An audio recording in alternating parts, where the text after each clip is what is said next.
Sebenarnya tidak ada direncanakan. Dulunya waktu masih gadis sampai saya menikah, itu saya bekerja di perusahaan tambang batubara sebagai admin.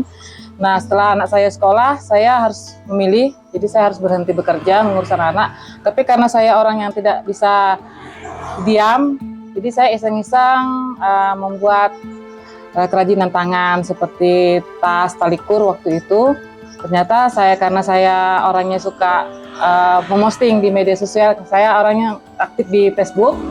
Saya posting, ternyata ada yang suka dengan hasil saya dan memesan. Nah, dari awal itulah saya mulai menerima pesanan. Awalnya saya nggak percaya diri, ternyata di pesan-pesan terus, berarti kan orang suka. Nah, dari situ awalnya saya mulai terjun. Nah, kalau untuk ke Sulam Tumpar ini, saya memilih ke Sulam Tumpar karena saya memilih sesuatu yang etnik daerah. Karena kalau yang umum, yang bukan daerah kan banyak. Nah, jadi pertama saya memilih yang beda dari yang lain. Kedua, saya lebih ingin mengembangkan potensi dari kerajinan kami sendiri. Karena latar belakang keluarga saya sendiri adalah penyulam dan penenun. Kalau kendala pasti banyak. Salah satunya karena kita ini handmade. Kendalanya dari sumber daya manusianya. Sedikit pengrajin saya, maksudnya orang yang bisa menyulam itu sedikit. Jadi kalau untuk dikukar aja, tentu nggak mampu untuk memenuhi pesanan saya. Jadi saya bisa ke Kubar. Jadi saya dari sini saya mengukir seperti ini kan, kainnya saya ukir, baru saya kirim ke Kubar, baru mereka nyulam kembali ke saya sini. Kalau untuk ruang lingkup kukar sendiri, tidak mampulah untuk memenuhi pesanan sulaman saya. Jadi untuk sulaman, pengrajin saya sekarang berkembang juga ke Balikpapan ada, Samarinda ada. Itu mereka awalnya belajar lihat dari YouTube saya cara menyulam. Nah, dari situ karena mereka nggak ada medianya untuk menyulam, jadi saya kirim kain dari saya untuk mereka belajar. Dari belajar akhirnya sampai mereka bisa. Produk saya ini terdiri dari 3 bahan dasar, yaitu bahan tekstil seperti ini kain tekstil, yang ini mudah saya dapatkan karena di toko kain ada. Yang kedua dari bahan tenun doyo. Nah, dari bahan tenun doyo seperti itu serat daun doyo kan, itu saya beli di sini, tapi saya belinya dari Kubar. Nah, mereka supply ke saya ke sini. Itu gampang-gampang susah juga, kadang banyak, kadang nggak ada. Yang ketiga itu dari bahan karung goni.